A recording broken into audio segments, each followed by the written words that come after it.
नमस्कार दोस्तों, आज हम बहुत ही महत्वपूर्ण और अक्सर गलत समझे जाने वाले एक महत्वपूर्ण विषय के ऊपर चर्चा करने वाले हैं। आज का हमारा टॉपिक रहने वाला है स्केल ऑफ फाइनेंस, जो कि एक बेस है, एक आधार है, एक साइंटिफिक फॉर्मूला है आपके लोन को तय करने के लिए। जी हाँ, आपने अक्सर सुना होगा कि किसान की जमीन की कीमत तो बहुत ज्यादा है, लेकिन उसको केसीसी के अंदर जो लोन दिया गया है वो काफी कम दिया गया है। या ये कह सकते हो कि किसान जब कर्ज लेने जाता है तो उसको उसकी जमीन की कीमत के आधार पर लोन उतना नहीं मिल पाता है। तो इसका क्या कारण रहता है? इस टॉपिक को इसलिए एक नजरअंदाज किया जाता है क्योंकि हम इसका आधार बहुत कम जानते हैं। तो अगर आप एक किसान हैं या फिर आप एक एग्रीकल्चर स्टूडेंट हैं तो आपके लिए ये टॉपिक बहुत जरूरी है। किसान के लिए इसलिए जरूरी है क्योंकि अगर हम कल को कर्ज लेने जाते हैं तो हमें पता रहेगा कि हमें किस आधार पर लोन दिया जा रहा है। दूसरी तरफ अगर आप एक एग्रीकल्चर स्टूडेंट हैं तो आपके सभी एग्जाम्स के अंदर ये एक फेवरेट टॉपिक रहता है, और खासकर आप इंटरव्यू में जब जाते हैं तो आपके लिए ये टॉपिक बहुत इंपॉर्टेंट हो जाता है। अभी अगर हम बात करें तो स्केल ऑफ फाइनेंस क्या है, सिंपल भाषा में समझने की कोशिश करिएगा।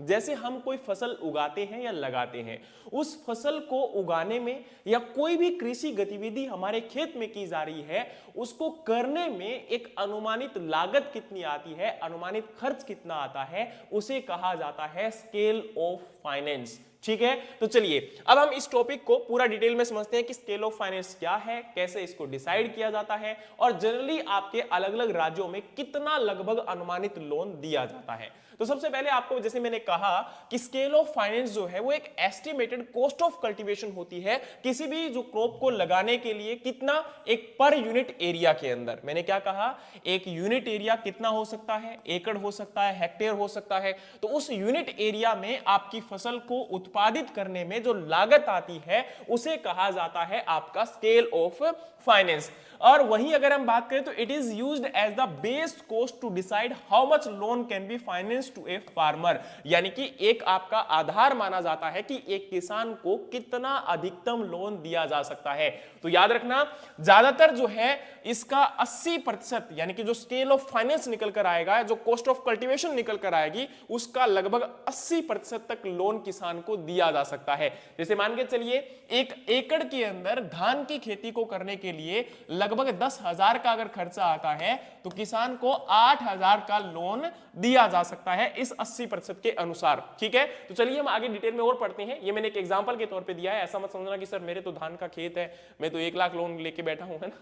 चलिए अब हम बात करते हैं कि why scale of finance is needed, क्योंकि इसकी जरूरत क्यों है। तो देखो, पहले क्या होता था, किसान को जो लोन मिलता था उसकी लैंड वैल्यू के आधार पर मिलता था, ना कि उसकी फार्मिंग में कितनी लागत आ रही है उसकी। दूसरा क्या होता था, resulted in under financing and dependent on the money lenders. अब क्या होता था, इसके कारण किसान को ज्यादातर उतना या तो लोन नहीं मिल पाता था, या कई बार लोन बहुत ज्यादा मिल जाता था। धीरे धीरे किसान जो है वो कर्जे में भी बढ़ जाते थे, या फिर एनपीए उनका होता चला जाता था। दूसरी तरफ किसान के ऊपर मनी लेंडर्स का जो है दबाव काफी बढ़ जाता था, क्योंकि किसान क्या करता था, जमींदार से, आड़तीए से आपका लोन लेना स्टार्ट कर देता था, जिसकी वजह से उसके ऊपर इंटरेस्ट रेट बढ़ते बढ़ते आपका इतना ज्यादा हो जाता था कि वो आत्महत्या की स्टेज पर पहुंच जाता था। अभी रिसेंटली आपने एक महाराष्ट्र का केस सुना होगा कि एक किसान ने केवल 1 लाख रुपए का कर्जा लिया था, और वो 1 लाख का कर्जा लगभग आई थिंक 60 से 70 लाख का हो चुका था। कहा जा रहा था कि लगभग एक दिन की जो आपका ब्याज था, उसका इंटरेस्ट था, वो लगभग आई थिंक 10,000 के करीब था। तो सोच के देखिए कि एक किसान 1 लाख का लोन लेता है और 70 लाख उसको पे करना पड़ गया, क्योंकि वो साहूकार से लिया गया था, एक मिडिल मैन से लिया गया था। तो इससे यहां पर यह समझ में आता है कि हमारा जो इंस्टीट्यूशनल लोन है वो क्यों महत्वपूर्ण है, यानी कि एक बैंक से लिया गया लोन क्यों महत्वपूर्ण है। तो अब यहां जो आपके बैंक से आप लोन लेने जाते हो, बैंक आपका कोई भी हो सकता है, जैसे आपका नॉर्मली जो हमारे पब्लिक सेक्टर बैंक्स हैं, या फिर प्राइवेट सेक्टर बैंक है, या हमारा कोऑपरेटिव बैंक है, रीजनल रूरल बैंक यानी कि क्षेत्रीय ग्रामीण बैंक है, आप इनसे जब लोन लेने जाओगे, या प्राइमरी एग्रीकल्चर क्रेडिट सोसाइटीज हो सकती है, कोऑपरेटिव सोसाइटीज हो सकती है, जिनसे हम लोग लोन लेते हैं। तो अब इन सोसाइटी से या इन बैंक से आप लोग लोन लेने जाते हो तो पहले इसके लिए स्केल ऑफ फाइनेंस देखा जाता है उस किसान के खेत का, यानी कि हर डिस्ट्रिक्ट का लगभग लगभग एक एवरेज होता है, और उसके आधार पर यह तय किया जाता है कि इस किसान को कितना लोन मिलेगा। ठीक है, चलिए अब देखो इसमें स्केल ऑफ फाइनेंस क्या इंश्योर करता है। पहले ये इंश्योर करता है adequate credit for seed, fertiliser, pesticide and labour. देखो अभी मैंने क्या कहा, स्केल ऑफ फाइनेंस एक्चुअली में जो कॉस्ट ऑफ कल्टीवेशन होती है किसी क्रॉप की, यानी कि फसल को उत्पादित करने में जो अनुमानित लागत आती है उसको हम स्केल ऑफ फाइनेंस बोलते हैं। तो अनुमानित लागत के अंदर जो भी आपकी इनपुट कॉस्ट है सारी उसमें इंक्लूड रहती है, जैसे आपका सीड की कॉस्ट है, फर्टिलाइजर की कॉस्ट है, पेस्टिसाइड, लेबर, ये सब इसमें इंक्लूड रहेगा। दूसरा scientific and uniform lending across the bank. अब इससे एक ये चीज भी बढ़िया हो जाती है कि ऐसा नहीं है कि फलाना बैंक आपको लोन ज्यादा दे रहा है और आपको पब्लिक सेक्टर बैंक लोन ज्यादा दे रहा है या फिर आपका रीजनल रूरल बैंक लोन ज्यादा दे रहा है, ऐसा नहीं होगा। सभी बैंक के अंदर एक बेसिक क्राइटेरिया फॉलो किया जाएगा और उसी के आधार पर आपको लोन मिलेगा, यानी कि किसी भी बैंक में चले जाओ आपको लोन लगभग उतना ही मिलने वाला है। फिर आपकी बारी आती है जी टाइमली लोन डिसबर्समेंट। इससे यह भी फायदा हो जाता है कि भाई टाइमली आपका लोन जो है अवेलेबल भी हो जाता है। और स्पॉट टू किसान क्रेडिट कार्ड स्कीम, अब यानी कि किसान क्रेडिट कार्ड के अंदर जो आपका लोन तय किया जाता है कि कितना मिलने वाला है वो भी स्केल ऑफ फाइनेंस के आधार पर किया जाता है। और नेक्स्ट है आपका reduced the dependence on the informal lenders, क्योंकि अब आपको पता होना चाहिए किसान के पास दो प्रकार के ऑप्शन होते हैं, एक फॉर्मल लैंडिंग और दूसरा आपका इनफॉर्मल लैंडिंग, या फिर हम इस फॉर्मल लैंडिंग को इंस्टीट्यूशनल लैंडिंग भी बोल देते हैं और इसको आपका नॉन इंस्टीट्यूशनल लैंडिंग भी बोल देते हैं। इंस्टीट्यूशनल या फॉर्मल लैंडिंग का मतलब होता है जब हम प्रॉपर कागजी या कार्रवाई हमारी करने के बाद, उसमें डॉक्यूमेंटेशन प्रोसेस को फॉलो करने के बाद एक बैंक से, एक कोऑपरेटिव सोसाइटी से या फिर आपका रीजनल रूरल बैंक से, इनसे जब लोन लेते हैं तो उसे इंस्टीट्यूशनल बैंक कहा जाता है, जो कि प्रॉपर गवर्नमेंट की गाइडलाइन के अंदर में काम करते हैं। दूसरी तरफ नॉन इंस्टीट्यूशनल लोन के अंदर आपको पेपर वर्क बहुत कम करना पड़ता है, तुरंत ही 15 मिनट के अंदर, 1 घंटे के अंदर लोन आप लेके आ सकते हो। उसमें केवल आपके साइन होते हैं, उसमें आपको बहुत सारे डॉक्यूमेंट्स जमा नहीं करवाने पड़ते हैं। तो इसलिए यहां पर ज्यादातर किसान क्या करते हैं, इनफॉर्मल लोन यानी कि जो नॉन इंस्टीट्यूशनल लोन है उसके अंदर फॉलो करते हैं। जैसे कि आपका कोई मनी लेंडर यानी कि आड़तिया हो सकता है, मिडलमैन हो सकता है ना, तो उनसे लोन लेना उनके लिए आसान हो जाता है। तो ये यहां पर आपका क्या है कि ज्यादातर ये जो आपकी डिपेंडेंसी है या ये कह सकते हैं उनके ऊपर जो निर्भरता है वो कम करने के लिए इसको एक डिसाइड किया गया था, इसको जो है आधार माना गया था। अब नेक्स्ट हमारी बारी आती है जी कि स्केल ऑफ फाइनेंस का नेचर क्या है, यानी कि किस प्रकार से। देखो अभी तक क्या है कि यहां पर ऐसा नहीं है कि स्केल ऑफ फाइनेंस डायरेक्टली आपको दे ही दिया जाएगा। अब होता क्या है कि कुछ किसान ऐसे होते हैं जो कि पुरानी पद्धति के आधार पर, या ये कह सकते हो कि एनिमल्स के साथ ही खेती कर रहे हैं, खेत को जोतने का काम भी एनिमल से करते हैं, ट्रैक्टर वगैरह या इंप्लीमेंट्स को यूज नहीं कर पाते हैं,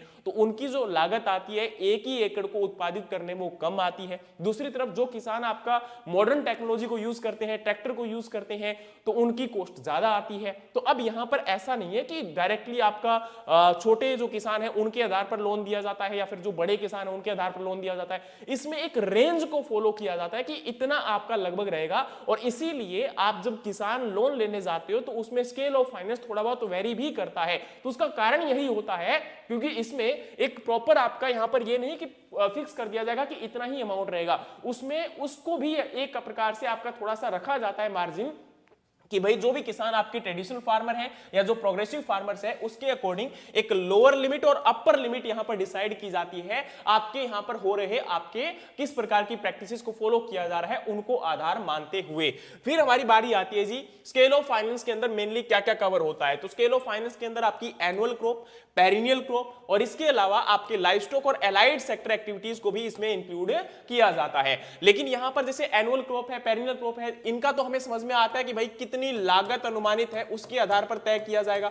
वहीं दूसरी तरफ आपको पता है कि आजकल आपका केसीसी जो है एनिमल हस्बेंड्री, पोल्ट्री, इनके लिए भी दिया जा रहा है, फिशरीज के लिए भी दिया जा रहा है। तो इसमें आपको पता होना चाहिए कि यहां पर क्या आधार माना जाएगा। तो इसमें आपको पता होना चाहिए कि जो मिल्स कैटल होते हैं यानी कि जो दूध देने वाले पशु होते हैं उनमें आपके 2 एनिमल को एक यूनिट माना जाता है, यानी कि स्केल ऑफ फाइनेंस जो है वो आपका यूनिट कॉस्ट माना जाता है उसको। और इसमें आपका जो शीप और गोट की यहां पर जो है उसके केस में मिनिमम यूनिट आपकी 10 एनिमल्स की 1 यूनिट मानी जाती है। वहीं पर पोल्ट्री के अंदर 500 जो बर्ड्स होते हैं उनकी एक सिंगल यूनिट मानी जाती है। और उस यूनिट कॉस्ट के अंदर उसकी खरीद की कॉस्ट उसकी फीड की और फोडर की कॉस्ट, उसके वेटनरी एक्सपेंसेस जैसे आपकी दवाइयां वगैरह की जो जरूरत होती है, या फिर आपकी वैक्सीन वगैरह जो लगती है, इसके अलावा उनको रखने का खर्चा और उनका इंश्योरेंस कॉस्ट भी उसमें इंक्लूड रहता है। यानी कि ओवरऑल अगर हम बात करें तो यहां पर आपका किस आधार पर जो आपके लाइवस्टॉक सेक्टर है उनके लिए स्केल ऑफ फाइनेंस डिसाइड किया जाएगा। क्योंकि देखो, अब देखो हमारी जो फसल है उसके अंदर तो हमें अनुमानित लागत समझ में आती है कि भाई एक फसल के अंदर हमारा बीज कितना जरूरत है,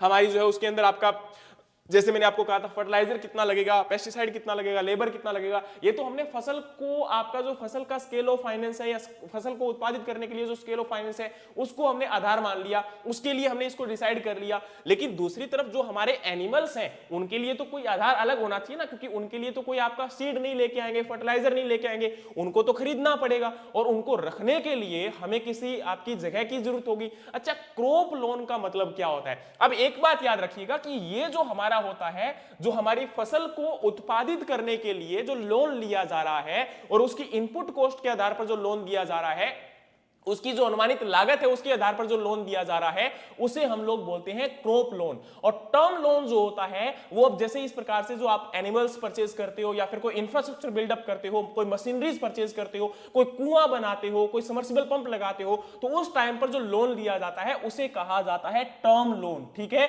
जो एक स्पेसिफिक टाइम पीरियड के लिए आप लोग जो है लोन लेते हो और वो हमारा कहलाता है जी टर्म लोन। तो ये भी डिफरेंस आपको पता होना चाहिए। ठीक है, तो हमने केवल स्केल ऑफ फाइनेंस ही नहीं सीखा, यहां पर ये भी हमने सीखने की कोशिश की कि क्रॉप लोन क्या है, टर्म लोन क्या है, हमारा इंस्टीट्यूशनल लैंडिंग कौन सा होता है, नॉन इंस्टीट्यूशनल लैंडिंग क्या होता है, तो ये भी हमें यहां पर पता होना चाहिए। अब बारी आती है जी नेक्स्ट आपका factor affecting the scale of finance, यानी कि कौन कौन से फैक्टर हैं जो कि आपके स्केल ऑफ फाइनेंस को आपका प्रभावित करते हैं। तो इसमें से सबसे पहला आता है टाइप ऑफ क्रॉप, यानी कि फसल कौन सी है आपके पास। क्योंकि अब बोलोगे कि सर इसमें क्या आधार हुआ, इसमें ये आधार हुआ जी आपका, फॉर एग्जांपल आप लोग कॉटन को क्रॉप को कल्टीवेट कर रहे हो, आप जो है अरहर की क्रॉप को कल्टीवेट कर रहे हो, आप पैडी की क्रॉप को कल्टीवेट कर रहे हो, व्हीट की क्रॉप को कल्टीवेट कर रहे हो, तो क्या सभी फसलों की अनुमानित लागत सेम होती है? नहीं, किसी के अंदर इनपुट कॉस्ट आपकी लागत ज्यादा आती है, किसी के अंदर लागत आपकी कम आएगी। तो अब इन फसलों के आधार पर आपका जो इनपुट कॉस्ट रहेगा वो अलग अलग रहेगा।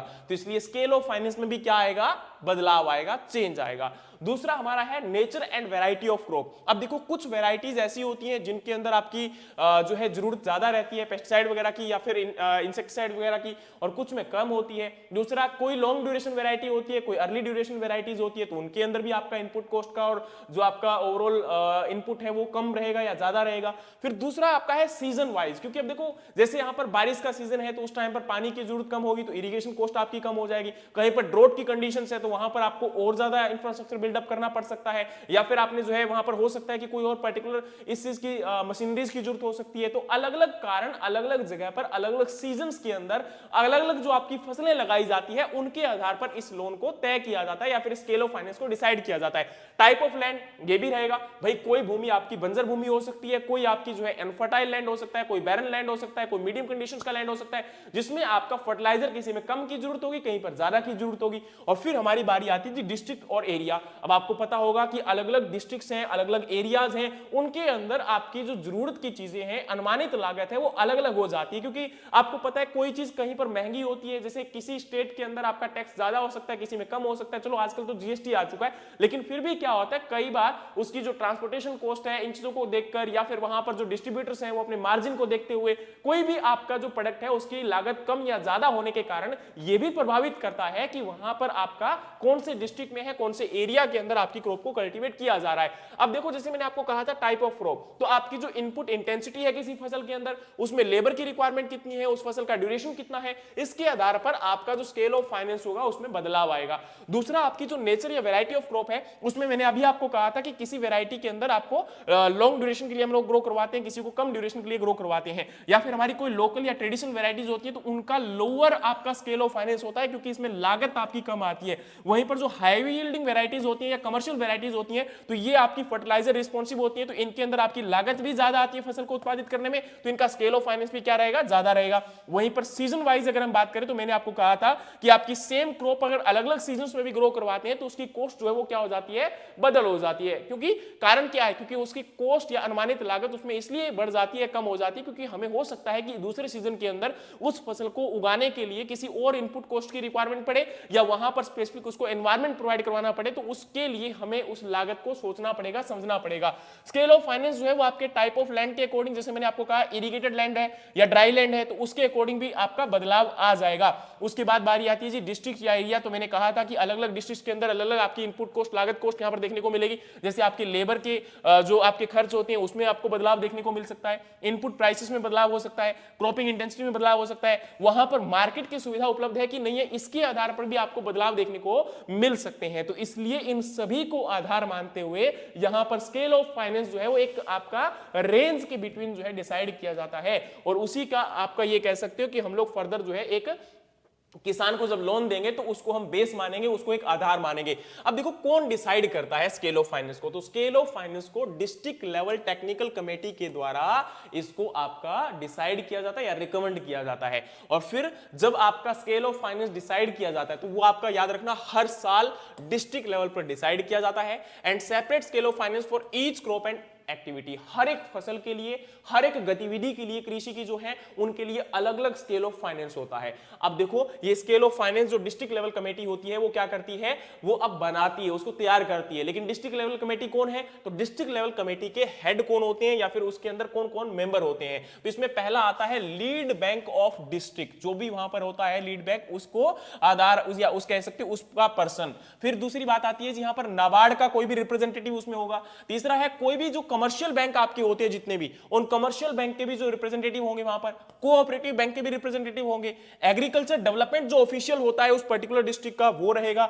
नेक्स्ट आपका है जी एनिमल हस्बेंड्री ऑफिशियल्स रहेंगे, और आपका चेयरपर्सन वहां पर कौन होता है, डिस्ट्रिक्ट कलेक्टर होता है, डिस्ट्रिक्ट मजिस्ट्रेट होता है, और जो कन्वेनर होता है वो यहां पर लीड बैंक डिस्ट्रिक्ट मैनेजर होता है। तो याद रखना यहां पर कौन जो है पर्टिकुलर पर्सन रहेगा उसके अंदर रिप्रेजेंटेटिव, और कौन आपका चेयरमैन रहेगा, और कौन कौन इसके मेंबर रहेंगे। तो इस डिस्ट्रिक्ट लेवल कमेटी के जो मेंबर होते हैं वो ये लोग होते हैं, ये डिसाइड करते हैं, और कई बार प्रोग्रेसिव फार्मर्स भी इसका हिस्सा रहते हैं। ठीक है, अब नेक्स्ट हमारी बारी आती है जी रोल ऑफ नाबार्ड, यानी कि नाबार्ड क्या करता है और एग्रीकल्चर डिपार्टमेंट क्या करता है। तो देखो नाबार्ड क्या करेगा, नाबार्ड आपके स्टेट एग्रीकल्चर डिपार्टमेंट से और एलाइड डिपार्टमेंट से, जो भी एग्रीकल्चर के अलावा आपका एलाइड सेक्टर यानी कि जो एनिमल हस्बेंड्री डिपार्टमेंट है, उनसे डेटा को कलेक्ट किया गया है। अब इस डेटा के अंदर क्या क्या होता है, फसल कौन कौन सी लगाई जाती है उस डिस्ट्रिक्ट के अंदर, एरिया आपका कितना कल्टीवेशन के अंडर में है, उनकी लागत लगभग कितनी आती है, और उसके आधार पर एक पोटेंशियल लिंक्ड क्रेडिट प्लान आपका प्रिपेयर किया जाता है। कौन प्रिपेयर करता है, नाबार्ड प्रिपेयर करता है जी। कौन तैयार करता है जी, आपका नाबार्ड तैयार करता है।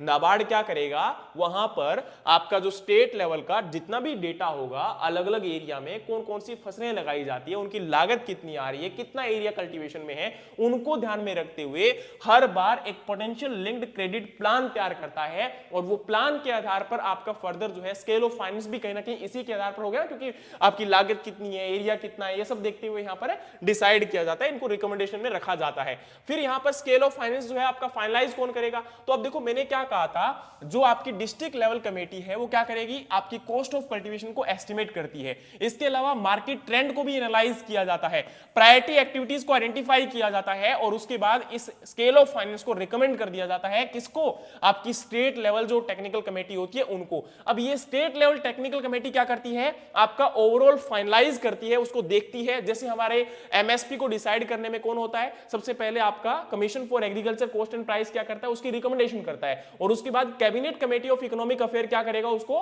फाइनलाइज करता है, डिसाइड करता है। उसी आधार पर आपका जो डिस्ट्रिक्ट लेवल कमेटी है वो स्टेट लेवल कमेटी को इसको भेज देती है, और ये फाइनली उसको अप्रूव करते हैं, और अप्रूव करने के बाद उसका सर्कुलेशन जो है वो सभी बैंक्स को दे दिया जाता है। और ये हर साल आपका बदलाव होता है, क्योंकि हर साल जो आपकी लागत होती है उसमें भी थोड़ा बहुत बदलाव हमें देखने को मिलता है। ठीक है, अब हमारी बारी आती है जी कैसे इसको डिसाइड करते हैं, केसीसी में लोन कैसे दिया जाता है। तो आपको पता होना चाहिए जो स्केल ऑफ फाइनेंस होता है, मान के चलिए अब स्केल ऑफ फाइनेंस किसी फसल के लिए आपका 1000 रुपए आ गया, ठीक है, और अब उस फसल के अंडर में टोटल कितना एरिया किसान लगा रहा है, तो मान के चलिए किसान के 2 हेक्टेयर के लिए वो लोन ले रहा है या 2 एकड़ के लिए लोन ले रहा है, तो 2 एकड़ के लिए लोन लेगा तो कितना हो गया जी आपका 2000। अब याद रखना इसके साथ इसमें 10% और 20%, आपकी इसके साथ इंश्योरेंस कॉस्ट ये भी इंक्लूड की जाती है। अब आपका जो 10% कॉस्ट होता है, 20% कॉस्ट होता है, उसमें क्या क्या इंक्लूड रहेगा, तो इसमें याद रखना एक तो ये रहेगा कि जैसे आपकी जो उसके अंदर जो एक्स्ट्रा एक्सपेंसेस होते हैं उनको इंक्लूड किया जाता है। अब प्रेजेंट टाइम में मार्केट की जो कॉस्ट आती है, उसकी हैंडलिंग की जो कॉस्ट आती है, वो भी इसमें इंक्लूड रहेगी। तो मैंने क्या कहा, जैसे एक किसान लगभग लगभग अपने खेत के अंदर जब आपकी क्रॉप को कल्टीवेट करेगा तो उसके अंदर 10% एक्स्ट्रा एक्सपेंसेस जो उसको घर की जरूरतों के लिए चाहिए और 20% उसके अंदर जो उसकी मार्केटिंग की जो कॉस्ट लगती है या उसके बाद पोस्ट हार्वेस्टिंग हैंडलिंग की जो कॉस्ट लगती है वो भी उसमें इंक्लूड रहती है। उसके बाद उनको भी इंक्लूड किया जाएगा, प्लस आपकी इंश्योरेंस कॉस्ट को इंक्लूड किया जाएगा। उसके आधार पर आपका एक short term crop loan, short term crop loan क्यों बोला गया, क्योंकि जो किसान क्रेडिट कार्ड के अंडर में लोन दिया जाता है वो शॉर्ट टर्म लोन ही होता है और जो कि 12 से 18 मंथ के लिए होता है। ठीक है, तो इसमें क्या होता है, मल्टी ईयर जो केसीसी लिमिट, अब देखो यहां क्या होता है कि एक बार जो लोन लिमिट डिसाइड की गई, मान के चलिए वो 10,000 रुपए डिसाइड कर ली गई, तो अब अगले 5 साल तक उसमें क्या रहेगा, अगले 5 साल तक उसमें यह रहेगा कि हर साल जैसे 10,000 रुपए पहले साल दिए गए थे 1 एकड़ के लिए, तो अब क्या होगा, अगले साल इसमें 10,000 आपका 10% और इसमें इंक्रीमेंट करके फिर आपको लोन दिया जाता है, फिर अगले साल फिर 10% उसमें इंक्रीमेंट कर देंगे। तो इस प्रकार से आपका हर साल एक इंक्रीमेंट उसमें लगता रहता है। उसका कारण होता है क्योंकि जो आपकी आने वाले साल के अंदर ग्रोथ होती है, या ये कह सकते हो जो प्रोडक्शन में कॉस्ट में आपका इजाफा होता है, या इनपुट कॉस्ट या लागत के अंदर जो आपका इंक्रीमेंट होता है, उसको ध्यान में रखते हुए लगभग 10% आपको बढ़ाकर लोन दिया जाता है। और ये यहां पर क्या रहता है, केसीसी का एक लिमिट रहता है। लेकिन आपको पता होना चाहिए कि केसीसी के अंदर लोन किसान को जितना मर्जी दिया जा सकता है, पर जो किसान क्रेडिट कार्ड के अंडर में आपकी जो लिमिट होती है किसकी, इंटरेस्ट सबवेंशन की, उसके लिए क्या रहेगा, एक अलग क्राइटेरिया जो यहां पर फॉलो किया जाता है वो आपका फॉलो किया जाएगा। मैंने क्या कहा कि किसान क्रेडिट कार्ड के अंडर में आपके एक किसान को जितना मर्जी लोन दिया जा सकता है, 1 करोड़ 2 करोड़, मतलब यहां पर इस प्रकार से लोन दे सकते हैं।